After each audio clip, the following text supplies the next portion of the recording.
Peggy 18. C'est l'heure des Télétobies. C'est l'heure des Télétobies. On évite à tout prix de se taper ce genre de merde. Il y a écrit gay et il y a écrit savoir. Ça fait deux raisons de le foutre à la poubelle. Moi je parle viril, monsieur. Mais vous fumez, monsieur.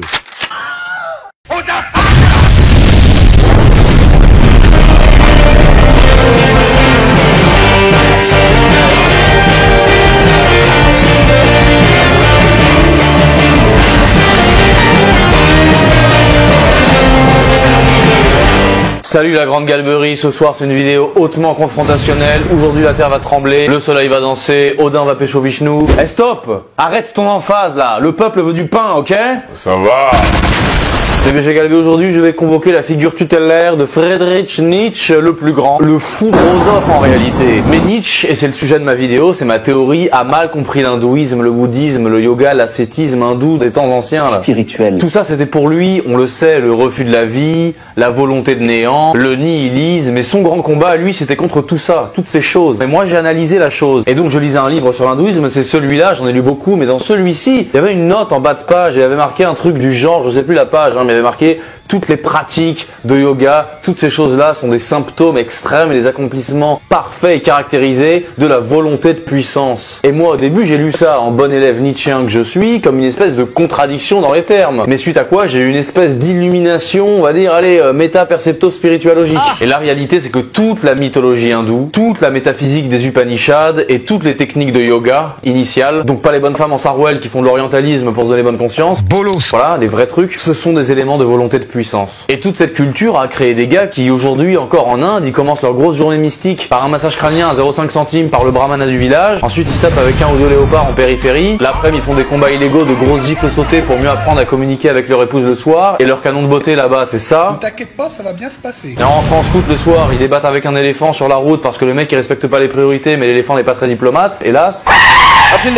Et les mecs en général, on peut le voir sur les vidéos, passent toute leur journée avec un polo moche, poussiéreux et trop grand pour eux. Donc voilà, tout ce que je viens de décrire, c'est pas la vie de mecs qui se cachent dans un espèce d'ascétisme bizarre pour pas vivre leur vie. Lui, il pensait juste en fait que les mecs, les hindous, ils rejetaient le corps, ils rejetaient la vie, ils avaient peur de vivre. Mais non, pour eux, le but à la fin, c'était de retrouver Dieu, le tout, le brahman, de se fondre dans l'absolu. Mais c'était la dernière étape, c'était le repos du guerrier, c'était le dernier step, the last climb, you know. C'est comme quand tu gravis une montagne, à la fin, tu t'assois tranquillement pour profiter du grand air. Mais les étapes, elles sont rudes. Et entre temps, en se concentrant, se focalisant, méditant, etc., ils obtenaient des super pouvoirs. Les fameux pouvoirs merveilleux, les siddhis. Et c'est écrit noir sur blanc, je n'invente rien, il suffit de lire les Upanishads du yoga, il y a tout. Et on va lister un peu, et c'est théoriquement ça qui est dit. Les mecs, leur pouvoir, leur super pouvoir, c'était la lévitation, la guima, la rima, je sais pas comment on dit. Voilà, lévitation, les mecs c'est Doctor Strange avant l'heure. Le pouvoir de devenir minuscule jusqu'à être aussi petit qu'un atome, donc les mecs c'était Ant-Man avant l'heure également. La téléportation, ça s'appelle le prapti, donc c'est pas vraiment du nihilisme, hein, c'est plutôt du futurisme d'ailleurs. Alors effectivement, quand on voit Pierre-Yves Rougeron qui est converti au bouddhisme et qui a affalé sur son fauteuil comme ça pendant 2 heures, on se dit que le mec, il a peut-être pas débloqué tous les super pouvoirs, mais bon, peut-être le prochain entretien avec Capacité ou je sais pas qui, le mec il sera en lévitation au sac Aristote. T'en sais rien, tout est possible. On veut exister, être libre. Il y a aussi le pouvoir de contrôler les esprits, donc là ça s'appelle Vashidva, donc là c'est limite Professeur X. Le grossissement en tant qu'ils veulent, je sais plus comment on dit, mais voilà, donc c'est peut-être eux au passage qui ont construit les pyramides, parce qu'on sait qu'il y a eu des géants, voilà, ça a été filmé apparemment. Des amis à moi ont observé un géant de 3-4 mètres. Il y a aussi l'invisibilité, j'ai pas dit, c'est l'entardant. Donc ça c'est rien de plus que d'avoir en fait le pouvoir de l'anneau quand Frodon l'enfile. Donc voilà, je vais pas faire la liste exhaustive, mais en réalité le starter pack minimum quand t'es un petit hindouiste, c'est d'avoir les skills à X-Men. Donc les mecs ils ont pas attendu que nos cervelles se transforment en jukebox, un microprocesseur de Musk là, pour décupler leurs fonctions mentales, cognitives, existentielles et consorts, PG Galbé. You know what I mean? Quand aujourd'hui on voit à Bollywood des acteurs qui sautent de 400 mètres entre 10 buildings en esquivant des rafales, en faisant la danse du ventre, ou en faisant un one-to-one contre une jeep de 4 tonnes qui fait des tonneaux, c'est la même pulsion upanishadique qui poussait les mecs en fait à l'époque à vivre intensément dans leur psychisme ce qu'ils représentent là dans le cinéma. Et sans effets spéciaux dans leur tête, hein. Au pire, une hallucination collective. C'est-à-dire qu'à un moment, pour en venir à nier dans leur film la logique phénoménale des choses, c'est qu'ils s'en sont émancipés au préalable en faisant une espèce de cheat code par le détour des noumènes et de l'absolu. Parce qu'en France, il y a des ignorants, par exemple, qui justifient l'emphase cinématographique par des arguments genre « Ouais, c'est comme nous, au Moyen-Âge, on respectait pas les échelles de grandeur, etc. Bah eux, ils font pareil. » Non, non, c'est pas du tout ça. C'est juste que les réalisateurs, c'est des mecs super intelligents qui ont bouffé des Upanishads et qui, à mon avis, écrivent leur script en plein délire de méditation et de téléportation. Et j'ai même envie d'aller plus loin. Peut-être que dans les films indiens, il y a pas de trucage. Voilà, ça c'est juste une piste à explorer. Hein. Alors après, il y a les dieux hindous, ils sont super fun. Regarde Ganesh, il est passé dionysiaque pour Nietzsche, lui. Un éléphant rose à poignée d'amour, vraisemblablement gender fluide, qui ferait passer Elmer pour Henriac et Babar pour Charles Gave. Ça manque de respect quand même. T'as des déesses aussi, t'as Lakshmi, Kali, la déesse du chaos, cette grande folle, sûrement une féministe. Bah ouais, Nietzsche, elle est au moins aussi destructrice que ce que Lou Salomé t'a fait subir. C'est comme Yoko Ono avec les Beatles, à mon avis, elle descend de Kali directement, celle-là. Et ça, honnêtement, Nietzsche, bah il a rien vu. Il pensait juste que les mecs, ils voulaient quitter l'existence en loose day, en faisant Aoum comme ça, en faisant la position du lotus, sans copuler, sans manger, sans rien. Mais ça, c'était qu'une toute petite partie du projet. D'ailleurs, à la base, avant de devenir des sages mystiques retirés dans la forêt, reclus dans leur cabane et tout ça, les mecs, ils devaient enfanter. Ils devaient donner des enfants à la cité. La joie de porter un enfant. Et ça, c'est pas négociable? On a bien le droit de vivre. Télétubbies. Mes BG Galbé, je vous coupe durant le visionnage, j'espère que vous prenez du plaisir à voir cette vidéo et ce n'est que le début d'une longue série de vidéos qui vont revenir, mes BG, sujets d'actu, vidéos masterclass, tout ce que vous voulez, tout ce que vous aimez. Bref, mes BG Galbé, ça faisait longtemps qu'on s'était pas vu, j'avais une autre chaîne depuis mes BG Galbé, mais me revoilà, me revoici. Pour ceux qui m'avaient pas vu depuis 1 an, je suis là pour vous. Tout entier, dédié et orienté vers la galbe qui est l'absolue, véritable vérité véridique, mes BG Galbé. Et on continue avec le visionnage de cette vidéo. Après, il y a d'autres techniques. Il y en a une, par exemple, où tu dois respirer super fort en te bouchant une narine, comme ça.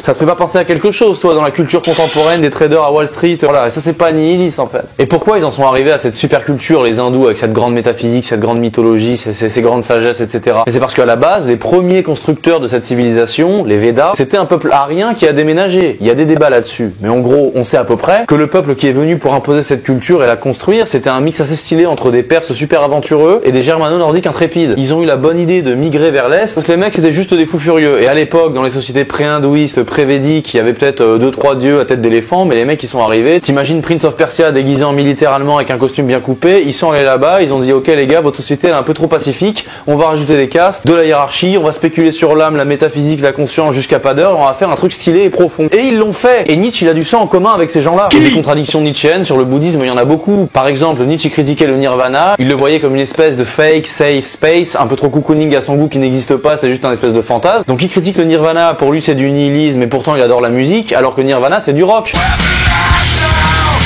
C'est du rock. Ça c'est une contradiction nietzschéenne typiquement, il n'y a pas d'anachronisme là-dedans. Et dans tout ce qu'il leur reproche, il y a des contradictions. Par exemple, il leur reproche le renoncement à la vie terrestre. Pourtant les mecs passent leur temps à se rouler dans la boue et à se baigner dans le Gange, donc dans la boue. Il leur reproche la négation du corps et des instincts. Pourtant les mecs te vendent des roses de l'amour et du désir partout dans Paris, c'est ce que j'appelle une immigration à haute valeur sur-romantique. Il leur reproche la souffrance comme un idéal spirituel. D'accord, mais là-bas t'as des coquins techniques qui ont inventé le Kama Sutra. Parce que le yoga c'est bien, c'est marrant 5 minutes, mais ensuite tu sors ta ceinture noire de Kama Sutra et t'y vas. Il y a pas que du yoga en Inde, il y a des Yodas partout à chaque coin de rue qui t'attendent pour te faire un massage tantrique. C'est ça la réalité aussi en Inde. Attention à son sabre, on sait pas où il va finir. D'ailleurs c'est l'Inde qui a inventé le tantrisme. Alors Nietzsche, est-ce que tu serais à l'aise à te mettre sur une table, à te faire un massage tantrique par un Yoda comme je me suis fait faire moi à Bucarest? Enfin c'était pas Yoda, c'était une meuf pas mal d'ailleurs, c'était la manager que j'ai... Bref. Ouais. Et pour justifier ce que je dis, et pour rentrer un petit peu dans la vie intellectuelle de Nietzsche, il y a une filiation en réalité entre le bouddhisme, l'hindouisme et Nietzsche. Vous allez voir la filiation, elle est très simple. Nietzsche à la base, c'est un énorme fan de Arthur Schopenhauer. Il souscrivait totalement à sa thèse de la volonté comme entité métaphysique agissante. Il a repris la volonté de Schopenhauer et il a rajouté 2 puissances à la fin et c'est devenu son concept. Mais sans Schopenhauer, il n'y a pas de Nietzsche. Ça faut vraiment le comprendre. Et Nietzsche parfois, il le dit très clairement, par exemple dans le livre du philosophe, page 72, à un moment donné, il dit la volonté seule est immortelle. Et là, on est dans du Schopenhauer. Or, Schopenhauer a très tôt été fasciné par les Upanishads, donc vraiment les écrits et les réflexions métaphysiques des hindous de l'époque. Donc des Ariens, perso-ariens. On dit Upanishad, on pourrait même dire Upanishad, hein.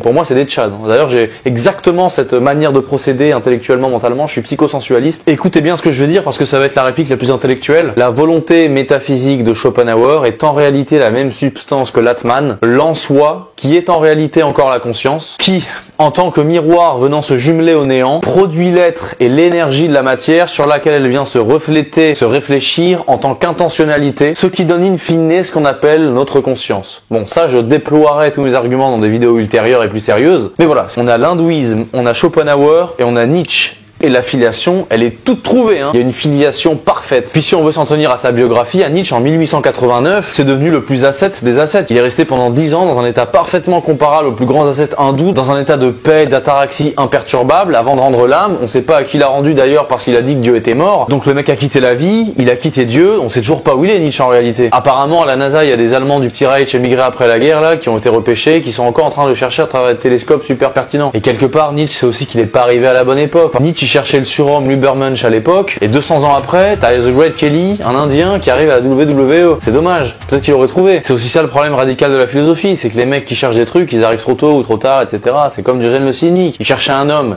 Il l'a pas trouvé. Mais aujourd'hui, est-ce que dans notre société, avec tous les gender fluides et non-binaires, il aurait trouvé un homme? Non, il aurait été mis en prison. Diogène le cynique, qui arrive aujourd'hui à Paris, en centre-ville, et qui dit je cherche un homme, le mec il finit en tôle. Diogène le tonton réac. Alors même les c'est fini pour cette vidéo. Voilà ce que je pensais sur Nietzsche et les hindous, etc. Est-ce qu'il y a vraiment une filiation entre l'hindouisme, Schopenhauer et Nietzsche? Dites-moi ce que vous en pensez, MGLB. Je vous dis à la prochaine. Je vous fais des bisous. Ciao. See you next time, gang, you know?